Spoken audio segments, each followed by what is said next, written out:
Hey, what's happening? I see you come through for one more time, and I appreciate you for it.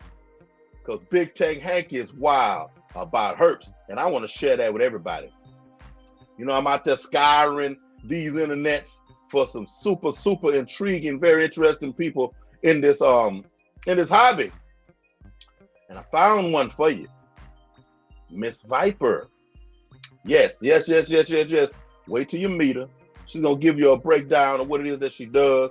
Very interesting person. Tell you, the wonderful animals she got. Wait till you see this big black snake that she's got. Super beautiful, super beautiful. Don't let me hold you up too long. Let me bring her in. What's happening, Miss Viper? What's happening? Hey, nothing much on this side. Just living life the good life with the snakes. Amen. We should all have some type of animal that can bring us into what is our real world, a little more relaxing than the one that we have to go out there and face with the $12 a gallon gasoline and what's going on out there. Oh man, that is true. Oh my goodness, therapy. I know that's what they are to me. And you have some beautiful animals that I've seen on Lady Tiff show. Shout you out, ma'am. Shout you out. Miss Nicole, salute. Well, ma'am, introduce yourself and give a brief or however extended introduction of yourself that you want to give. And let's let the people know a little bit about you. Okay. Well, I'm Marquendra. Generally, I like for people to call me Viper or Lady Viper. You can call me Eminem too, because my name is just long on both fronts. So with me, I generally have always just wanted to show people that snakes could be way more than what they generally like to chalk them up to be. But of course, that took some learning myself.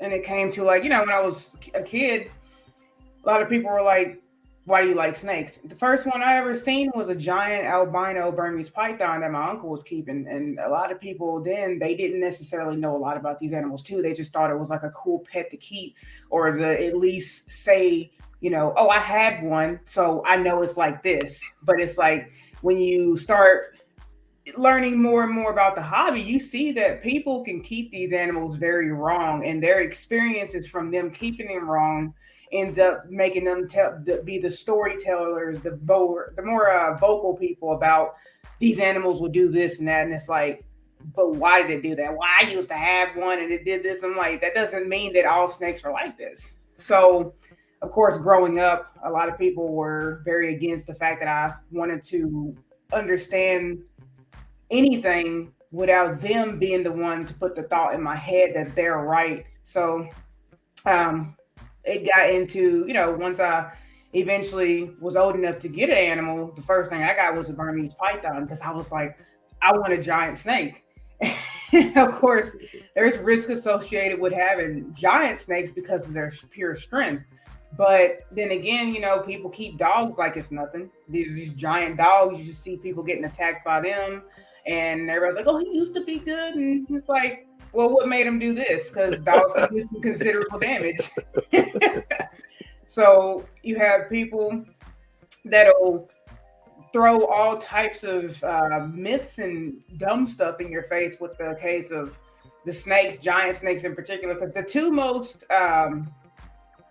just horribly represented reptiles, in particular the snakes, is going to be the giants and the venomous species. And of course, when it comes to the giants, it's like it's not as dangerous as it is. It's just a case of you need to know what you're doing beforehand and know the risk associated with keeping them, know what causes them to go into feed mode and stuff like that. And people, they see, me holding them and things, and they're just like, oh, that snake's going to be totally nice. And then they get, and they're just like, it's biting me. I'm like, did you do any research? It's like, yeah, these animals can bite. Any animal can bite. Everybody doesn't bat an eye when a puppy's sitting there chewing up on their fingers and stuff while they're playing with it. Let a snake bite one time and they're just completely soiling their pants over that stuff. So it's like, for me, I got the animals and I wanted to have a personalized experience by raising them my way while also getting education from others that have them and keep them healthy because I do want to keep them healthy and everything. But I wanted to raise them myself and do it my way and actually show them like individualized love, just paying attention to them, paying attention to like who I don't want to anthropomorphize, but who they are as an individual snake at that point in time, and let their personality develop. And my camera just decided to move.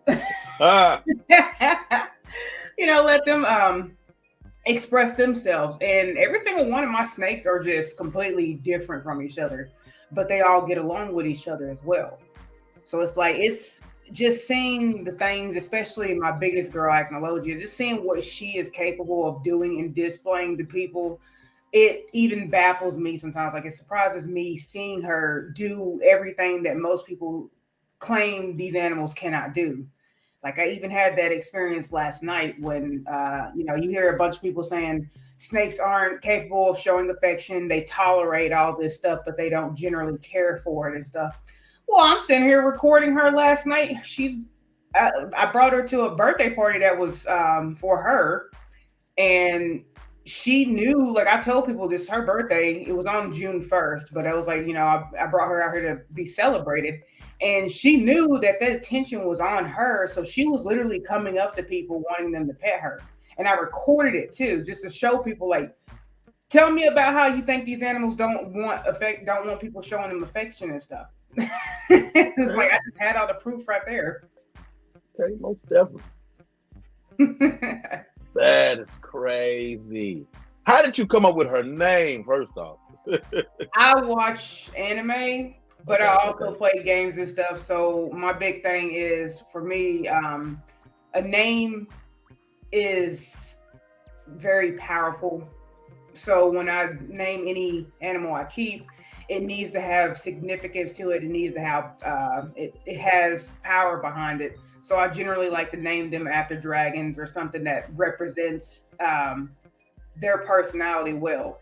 So her name is from one of these shows that I like called Fairy Tale. And I've always loved that show, what it brings to the table and stuff. But the dragon on there in particular has her colors with the white, black, and blue. So when she's out in the sun or if she has light shine on her and stuff, she turns like a very gorgeous blue and a bunch of other rainbows and stuff. Yeah, I've seen it. And when I say a beautiful snake, hey, y'all partners, lights going off in here for whatever reason. But how long have you been doing the actual is it like parties or all different sorts of occasions to educate people on the snake? It's all different sorts. Generally I let people like, they'll see my snakes and stuff and they're like, do you bring them out and all this stuff? Because I like to bring them out in general just so they can actually enjoy the world around us and whatnot, so they can actually be outside of an enclosure. But people are like, hey, can you bring them over here and stuff like that? And I'm just like, sure. But a lot of people, with gas prices being what they are now, I'm just like, don't be asking me to come all the way like 3 hours away and all this stuff on my dime. So eventually I started like having to charge for it, because once I started posting them online and stuff, people were like wanting me to go to birthday parties or go to these events and stuff like that. And I'm like, I'm fine with it, but you need to reimburse me on the gas. Even if it wasn't like the gas prices that we have today, it's still, people expect you to do all this stuff for free. And then the moment you do it, they want you to come back out like each time. And I'm just like, you need to know how these animals work before you go making requests wanting me to show up every week. I was like, they have to eat. Once they eat, it can take them like 2 weeks to actually fully digest and use the bathroom. And if they decide to go in the shed after that food, it can take like almost a month for that shed to come off for them to be ready to go back out in public again. So I'm like, you can't just set things up on a weekly basis thinking that I can just always fulfill that. But generally, past that, it's like, I don't mind coming to whatever event people want to have. Like, if people want me at a hospital, there's people that have, I've gone in and talked about my snake, showed them pictures of them and stuff. And I've had people invite me to like gun stores, gas stations, grocery stores, and they're just like, "Yeah, you come in." I'm just like, "Are you the manager?" Yeah, and I'm just like, "Okay, well, I mean, if you want me to bring her in here," and it always, of course, like you're gonna assume that people are gonna be afraid because it's a giant snake, but she tends to be the opposite. Like she just draws people near her. Like it doesn't matter what type of fear someone may have of them. She just makes them want to come towards her, and everybody just wants to pet her and everything. I've had people tell me that they also would come because they seen me and I look like her because they're like, you know, the eyes and everything. So they was like, y'all just a duo that I just had to approach. I'm just like, well, come on over. So so it's like we have these approachable views, I guess, like visuals and stuff, and everybody's like, I gotta take a picture of it or something. But whatever, that's what got me into the dressing up and cosplay and stuff like that too, is to kind of mimic her colors to get people to want to approach, because it's just like a whole big question. Like you see something like that, and you're just like, what event is going on over there to where all this is happening? Yeah. And even one of those situations where it actually relaxes people more, even though you seem like it would be adding to the questions and maybe the fear you would think. But no, it draws people in more because there's more, and that is like, okay, well, the snake is off the hook, and then, man, she's dressed, they seem to be matching, you know, and then it sucks more people in, and it's real cool. Real cool. And that snake is off the hook. She is off the hook. What kind of snake is she? So she's a reticulated python, which is the world's longest species. And of course, I generally have to tell people, like, don't listen to what Google says, because Google will tell you can get 33 foot. And I'm just like, no, they can't. Most people are trying to get a 18 to 20 foot reticulated python, but they do that by most of the time stuffing them with food to push up that growth. Yeah. And it's like, no, because of how they've been embargoed, and you can't import wild caught specimens into the United States again, then you have a lot of inbreeding and stuff just to actually keep them going. So they become a lot smaller. So if you do have some that do get bigger, it's generally a lot of more mixing and stuff. So genetics and everything are just like all over the place. So a lot of the times, golden child morphs are the ones that just get big because they're just a mutt breed of, a mutt species. I don't want to say it. They're just a mutt morph of just like everything in there. So it's like with her, she's a super golden child. And super golden child is a non-viable morph that I usually like to advocate over, because they were an attempt to make black golden childs. And this was before Motley Golden Child had actually came out, but people, they basically got those two co-dominant genes to breed and make a darker retic, because golden childs are generally dark in general. But unfortunately, because of I guess the genetics with that, it causes them to have neurological issues. It causes a very high mortality rate. So generally, you don't usually see them living past like a year or 2 years. And they also have birth defects, like their head shapes are a lot different from a normal retic. Her head and her snout is a little smaller and wider, and it's a bit more like indented as well. But people, they see a black retic and they're like, well, it can still sell. So a lot of people, when they have these genetic issues and stuff, they're not going to tell you about that. Most people will see the retic color that they want and they'll buy it. And turns out it's like, well, now you just got heartbroken because your animal died prematurely. Yeah. And that was not something, like the breeder I got her from, he didn't even know that. He ended up making super golden childs. But when he started seeing her wobbling and stuff when I got her, I was like, we were both trying to figure out like what's going on. I got accused of having like too much heat on her and stuff by other people when I was asking for help. And just eventually I found some people that came in talking about, this originated from Kevin McCurley. So you might want to ask him. And he had one that was like completely fine. She was big. She was able to produce eggs and stuff like that. But now seeing the truth of it, it's like these animals can end up going like under the radar when it comes to creating anything with golden child in it. So they could make super golden childs. You're probably not going to know about it until you see the neurological spinning and stuff, and it just ends up dying. But with how Shane, who is the breeder I got her from, he is awesome now. Like, but it's like with her in particular, he showed pictures of how their head shapes are a lot different from the normal retics. So me and him were learning as we went. But I believe from what I heard from another person is she had siblings that were super golden child. All of them died. She's the only one that's still living. And there's only about a handful of super golden childs in the world. I think like one or two of them are in the UK. This guy has two of them. He said that they breed and stuff just fine. Whereas there's another guy I met, not in person but online. He has a super golden child, and she's in Mexico. So outside of whoever has one in the United States that's as old as her, I seem to be the only one so far that I've seen. But, how old is she?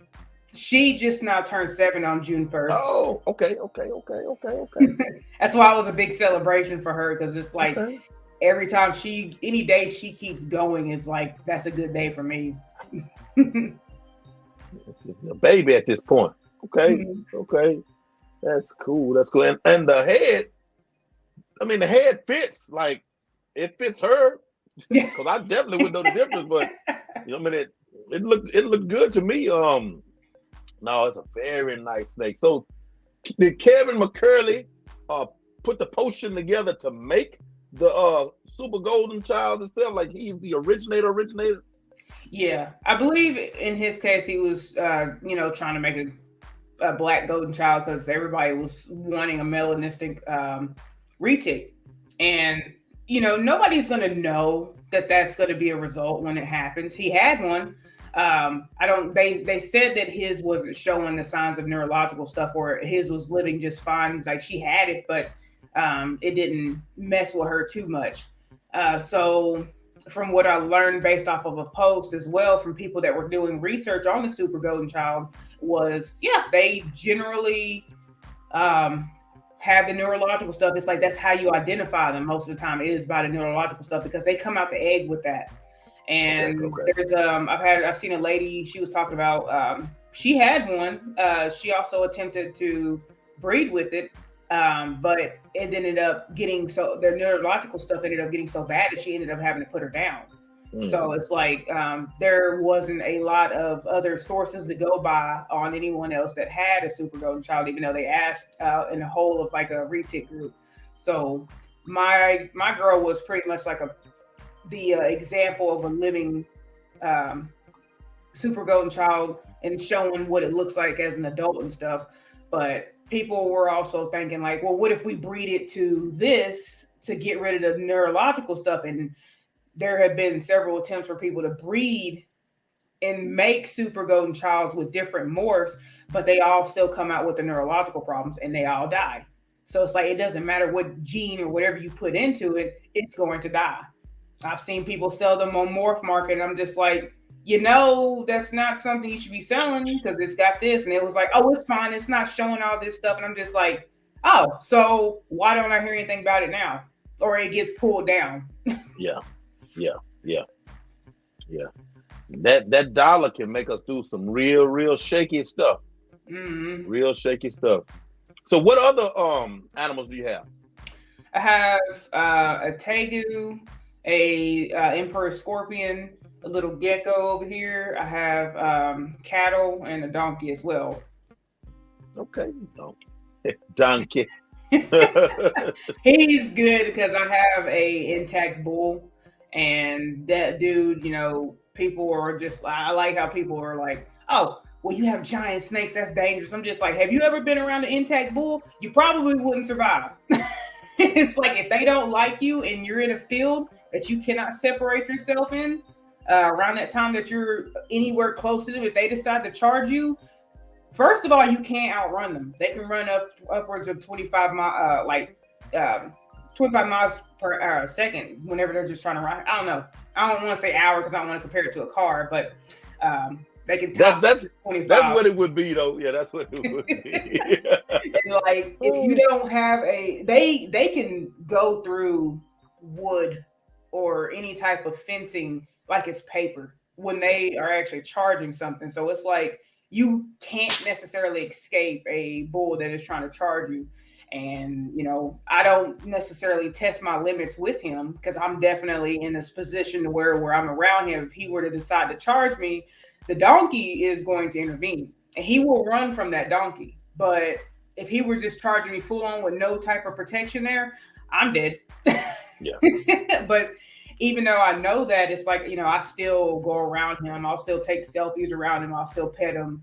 I try to not associate with him too much.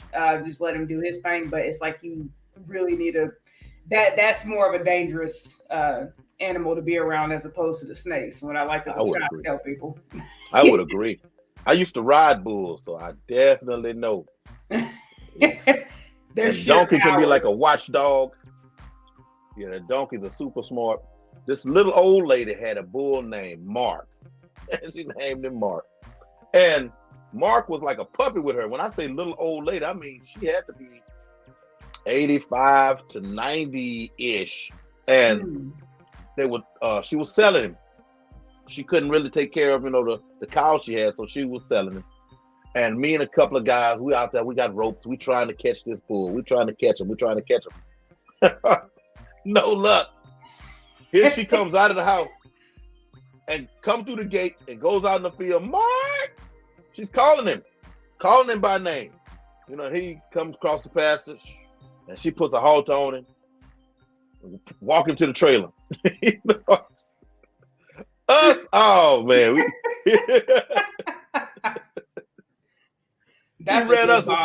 he ran us in circles, but she came out there and it was like, Mark, you come here.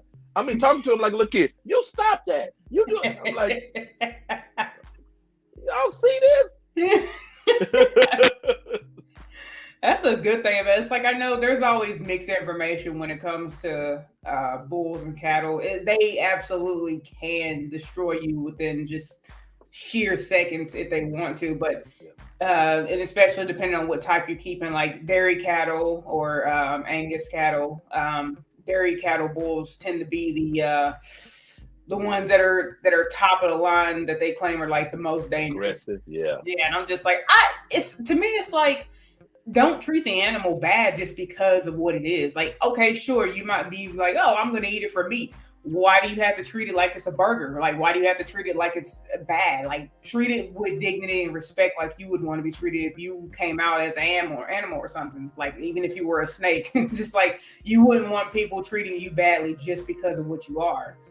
Or what you have, what they plan on turning you into. So it's like, I don't care what they are. They're my pets. I'm going to treat them with a lot of respect. I'm giving them treats and everything. I'm going out there just petting them. I'm having to get some fly spray though, because they had some big, I don't know what type of fly that thing was, but it landed on me and started just chewing on me. I was like, ah! And I was like, those are not pets. Those are getting extinguished. I'll go and bring the bugs after if I have to. Because they're bothering them, so I'm just like, nobody. But as far as they go, I'm just like, I work with a lot of big animals that can do some damage. But it's like, I'm not necessarily looking at them. I don't sit there and get upset with them if I get bit or something like that. Yeah, it can hurt, but it's like, you chose to get this animal that has a personality of its own and stuff. So it's like, treat it with respect. Otherwise, don't get the animal if you don't understand the inherent risk of keeping these animals. Like, it can happen. You just need to be in the mindset like it can happen. But that doesn't mean treat it with fear each time because of that possibility. Because for some reason, people, I mean, even though the advocates, and I put this up because, you know, you have the ones that are zealots, you know, that are just over the top. Not realizing that, you know, these animals, first of all, they have their own individual personality, especially we talk about mammals, but all of them. Each individual has its own personality. if you're around it long enough, your responsibility is to learn that animal. Exactly. Because guess what? That animal is gonna learn you. It's natural for them. It's natural for them. You know, they're like, okay, this thing is around me all the time. And if you feed it or whatever, it's like, okay, well, I'm gonna know exactly what you do, how you do it, and they can judge you. You have to likewise be able to judge them. Because sometimes you just have a bad actor. He's just like, yeah, I see you, I know you, but you know, I'm not gonna be. Then you have the ones that's like, can I come in the house? You know. And that's a big thing too. I think a lot of people will treat them based off, like they treat them like an experiment. They're just like, okay, so I'm going to do this, and I know it likes to eat and stuff. They just treat it like like a schedule. I got to feed it. I got to take care of it when it uses the bathroom. That's the only interactions they want to give it. And it's like the animal, yeah, they're going to be like, okay, so you're very distant towards me. You're treating me like this. So you just basically do what's needed to keep me functioning while you keep me in this enclosure and stuff and let me out sometimes. So it's like, it's going to adjust to that. So when you actually decide like, oh, let me actually pet it, it's going to be like, what are you doing? Like, you don't do this. And it's going to react weirdly about it. Yep. So it's like, for me, I'm just like instantly hands-on. I tell people like, you know, I don't want to keep any animal unless I can be hands-on with it. Oh, well, you shouldn't do that because this happened. I'm just like, so? And that's why, like, you know, venomous snakes, we can't have those in Tennessee. But even if I had a venomous snake, I know a lot of people are just like instant rage over there. Yeah.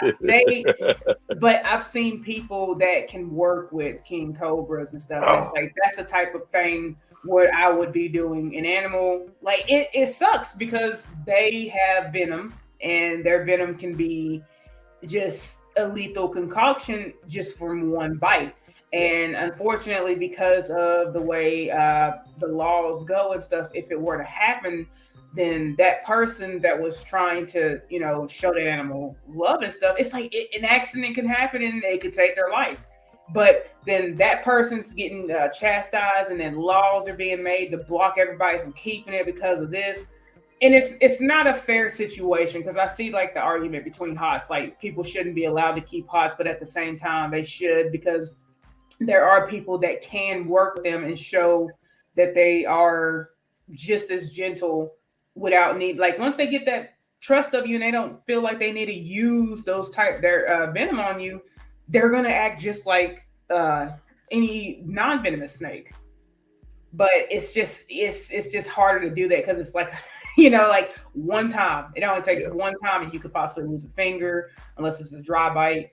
And it's like, that's the type of risk I'm almost willing to take. I'm glad I live in Tennessee though, because you can't have venomous. Because you would have. I'm just like, I'm going to get a king cobra. But I mean, I'm in Texas. It's wide open. See, that's what I was considering Texas one time. I was like, you know what, I might have to go down there because they just have everything.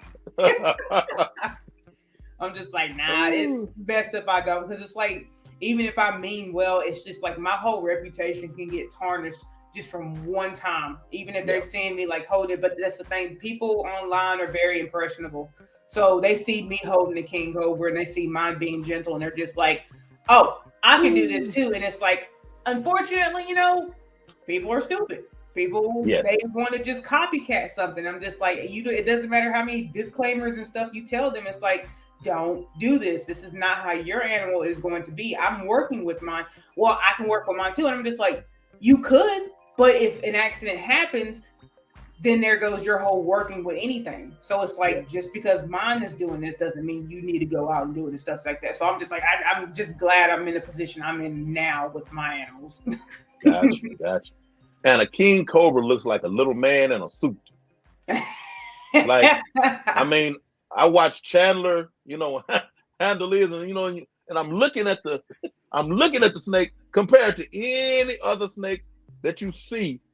This cobra is like at all times aware of everything, and it's like he's trying to reach your mind, and you know, it's like, no, don't try to fool me with you know the let me shake this hand and get my attention. Goes, you know, he's like, No. Yep. I've seen that before. You know, you do understand I'm a cobra, right? I mean, it's crazy.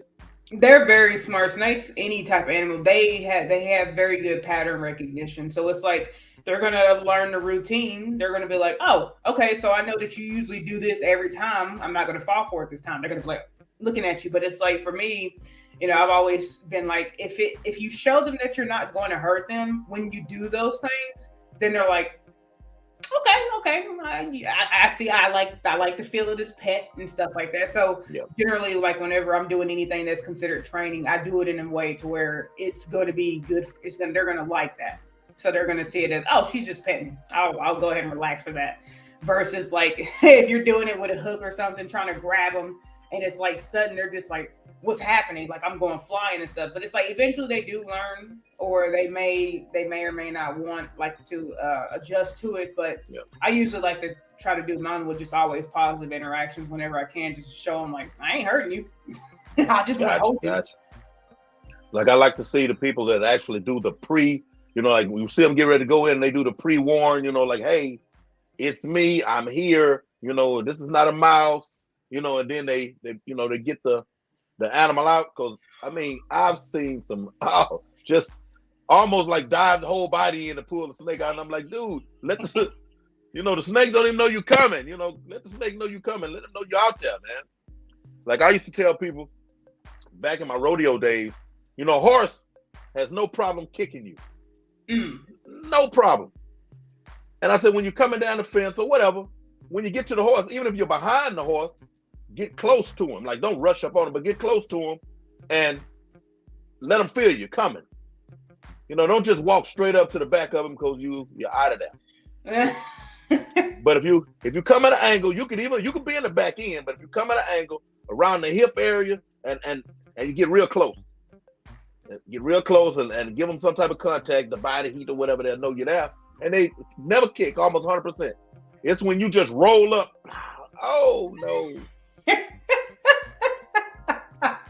No. I seen a video about that recently where this guy was attempting to jump on a horse, and the horse kicked, and then he just turned into a spin cycle. I was like, oh. Yep. Yeah.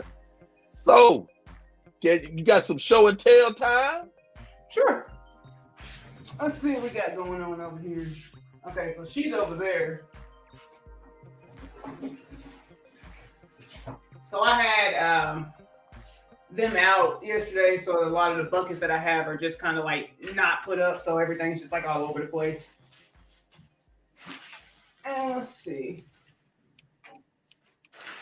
So one thing that you generally see people when it comes to the giant snakes or retics and stuff is they're like, you need hooks to make sure that they associate like you with not feeding and stuff like that. They do have very strong feeding responses. When it comes to me, it's like I pretty much just go in. Her tail's right here and her face is over there. So now I'm just like, hey girl, come on over. Hello. And there she comes. That's cool. That is cool. Let me try to get her out of here. It's like, it doesn't matter what part of the enclosure she's on. She's just like instantly like, oh, what's going on? Something's touching me. But then I just go over there and she's like, okay, this is mother. She's not food. But even with all of them, they think first. Like if they know that the food is being presented to them and they smell it, that's when they bite. With me, I go in their enclosures and I'm just like, they're gonna. What you see is like I've seen on Nerd with Kevin is he says like when they're flicking their tongues, they're thinking. So she's smelling and seeing what's actually going on, seeing if she smells food. If she doesn't smell it, then she's like, oh, okay, so this is interaction time. So generally when I see their tongues going off in their enclosures, even before I open it, then it's like they're looking to see why I'm interacting or why I'm right there. Gotcha. And I usually, because it's like there are cases where I have had them not do that, and they were just like moving every time. They was like, what's going on? But she, big old 17-foot girl, My sweetest girl. She was having all types of people just petting her last night. She was just loving every single bit of it too. And when they get that big, especially the colors like that one so vibrant. When I say looks like CGI. Yeah, I actually have had someone say they thought that I photoshopped her, and I'm like, how? Like, I'm just like, where do you people get these notions that people are just so skilled with, computer products and stuff? Like, I'm just like, I just take a picture. Yeah, there's filters and stuff, but it's like, how do you edit a snake? Yeah, no, you don't just fire up the program and you automatically an expert. No, it don't happen like that. Right? I mean, people were talking about, like, I see people saying, well, I used to work for this company for this many years and all this stuff. And I'm just like, if you had to work for a company and you had to learn, there's like a learning curve when it comes to all these programs. I'm like, I don't have time for that. But yeah, her scales are showing pretty well in the way that she has. Of course, she likes to jerk back sometimes, but in her case, she's just like, let me out. I let her out, so now she wants to actually go crawling around and stuff. Beautiful. Aw. Soon as, if anything, she's definitely going to be like trying to go down and stuff like that. So I have to put her. She's trying to roll out. Yeah, because with her, I let her roam around, but she can take up so much distance just from doing that. So I usually have to be a little careful with that because she has her spots and stuff that she'll go to, and she'll like go behind the enclosure, and then I have to move all of these enclosures just to try to get her. And this is like a good 600-pound worth of enclosures just to try to move. Oh, okay. Gotcha. Let's see. I wonder, I can probably try to bring my Tego in here, but he's in the living room. So it'd be a little walk if you wanted to see him. Well, we're at 37 minutes, and on the pre-record, we only have, about 58. Because if you go over an hour, they don't let you upload. Okay. So, I mean, it's up to you, whatever's closest to you. And disclaimer, people, this is a part 1 of an actual live stream that's going to be coming. And we got a little time. Let's see. Let me get this girl out. No, she's right there. Hello. Hey, how you doing? Hey. I had her at the party last night too. And this is funny too, because a lot of the times people don't realize how drastic their morphs can be. Right. So you'll have people asking like, well, what type of snake is this? And what type of snake is that? And I'm like, they're both the same. They just have different morphs. Yeah, these morphs, I think that was one of the things that got me, that just, like I say, that rabbit hole, because it's crazy. Like, because that snake is just as extreme as your girl that you put up, on the opposite end of the scale. Mm-hmm. Beautiful. Both retics, but it's like, yeah, they can have some crazy color changes and stuff. I have 4 retics, about to have 5, and they're pretty much just completely drastic colors when it comes to them. So it's like, telling people, I'm like, it's all the same species. It's just they have different morphs, and retics are becoming like the ball pythons of the giant snakes when it comes to the colors that they can have. Gotcha. So, of course, I've seen some cows that don't necessarily look all that good because the blotches that they get on them, they start off like solid white or solid white and yellow. And every time they shed, they end up growing more and more spots on them. So gotcha. She's pretty much a cow. Yeah. Okay, I thought it was cookies and cream. I know. I wondered who, like, when they come up with the morphs, I'm just like, where did y'all get cow? Like, why was cow the first thing on your mind? And I get it, but it's like this definitely would have been more of a cookies and cream. Because there is probably a 5% chance that you'll find a cow with that much speckling. Right? I'm just like, we got dairy cows and stuff out in the world, and I do not see that. I probably see like a horse with that type of coloration and stuff, but not an actual cow. I forget. I have seen a horse like that though, and definitely. See, I'll try to go grab the Tegu real quick. He's one. I'm still working with him, but I've never really had.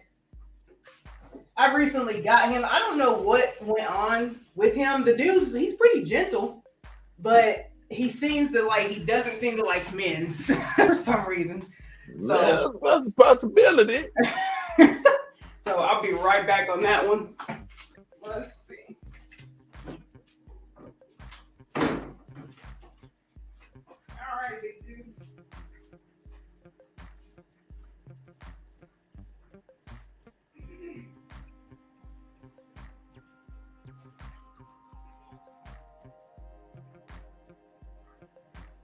Hey, y'all, I'm trying something new. I got a little music playing in the background. Y'all let me know when you see this in the comments if you like that compared to the others. But I got to make sure YouTube, allow me to monetize with the music on there. That's the first thing.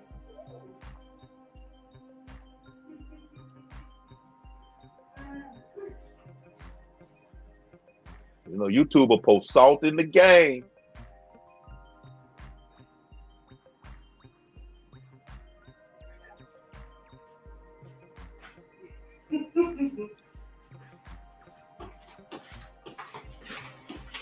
All right, so this is my big one. Sometimes he'll crocodile roll, so I got to be careful with him. Okay. But his name is Metallicana, and like I said, still kind of working with him. Oh, big dude. Yeah, he's a big boy. Yes, and I've had him snapping me one time whenever I was trying to pick him up. There's that. So, like I said, he's kind of just not necessarily holdable. He's calm sometimes, but then he's just nah. He doesn't like being held too much. Luckily, I'm glad he didn't mess up the computer. Past that, I usually just let him walk around and stuff like that and try to let him get used to the presence and everything like that. But when he wants to get down, he's getting down. And of course, with me being new to keeping Tegus, this one, he was already an adult. So I don't generally know too much about how to, work with them as far as being comfortable with being held and stuff like that. But normally he's pretty gentle. So I'm just I guess start from there. I know a lot of people have said that you have to work with them, and it can take months for them to calm down or get used to it. But then at the same time, Tegus, they don't always calm down in general. Some of them can just be completely just mean the whole entire time. So I'm just no. It's I'm gonna pretty much work with them however long it takes. Gotcha. No, that's cool though. I had a Nile monitor that he was gonna whip you regardless. He never bit. Man. He never bit, but he was gonna whip you. He was gonna get a good one, at least one good one. I have heard about Nile monitors. They're just the velociraptors. There's some rare occasions where you do have some that are pretty gentle, but outside of that, they're just 9 times out of 10, no. Yep.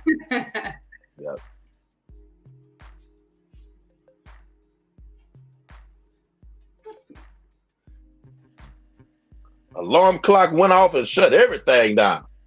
I seen the screen go blank. I was like, "Whoa!" Oh, turn my music off, but at least it came back. See, that's the good part about doing this. I got a little bit of experience in it, to where my recovery time is pretty quick now. Oh, I've seen when I first started off, if that had happened, stream done. I see you guys. See you guys later. Like technical difficulties. Going across the stream. Nothing is coming back. And then if we came back, it was gonna be sign language. Just seeing us like, it's like, man, I wish I knew what you guys were saying. And everybody in the chat is like, I can hear you both, but we can't hear each other. You know, I'm like, oh man, yes. But no, ma'am, that's beautiful animals, and I think this was a good little introduction, because you know we come back and do the live stream. You know, we want to go in if we can. You know, see all your creatures. We ain't gonna expect your Tegu to be better. We ain't gonna put that much pressure on you. We ain't gonna. Yeah, that's the first time I've really like taken him out on that case, and he gave me a few, you know, good seconds of calm before he was just like, yeah, I'm getting out of here. Yeah. No, we ain't gonna put that pressure on you. But yeah, and I want to say, you know, man, being a woman in the game, black woman, because and I say this on my streams, I never hid it when I first started doing the fish. You know, I tell people I like to find a lot of, yes, again, I repeat it. The snake people haven't heard it as much, but my fish people know. Minorities. I mean, there's things that we don't do. That's what they say anyway. But we do. Mm-hmm. So if I can showcase, I have a lot of female presence, you know, on my streams that I can possible. And minorities, oh man, I've had streams from South America, you know, people in Asia. I mean, I've had all kinds of people, but it's like, boom, hey, what you doing the same thing? Let me hit you up, get you on here, because we all need to have insight. We need to know that if you can say we're all the same, hey, you got to really believe that. Mm-hmm. And if you don't, I'm gonna help you believe it, you know. But I'm gonna thank you, ma'am. I'm gonna thank you. I had a job change at my job, which I was off every weekend at first. Now I get 4 weekends in a month, and then I have 4 weekends I'm working. So I have live streams, and then I have live chat 4 weeks, and I still hadn't really nailed that down and figured exactly how to do it, because there's nothing like a true live stream. Nothing like it. You know, interaction, you know, with the chat is a beautiful thing. But I want to keep something coming, you know, for the people. And I say again, I appreciate you very much. Thank you. No problem. For gracing me, you know, with your presence. Thank you very much. And I'm about to tell Miss Nicole, I'm about to thank her for having you on. But keep up what you're doing. And we up out of here. Hey, y'all, I always say, tell somebody you love them, because somebody needs to hear it. Take care of those animals. And we're out. Peace.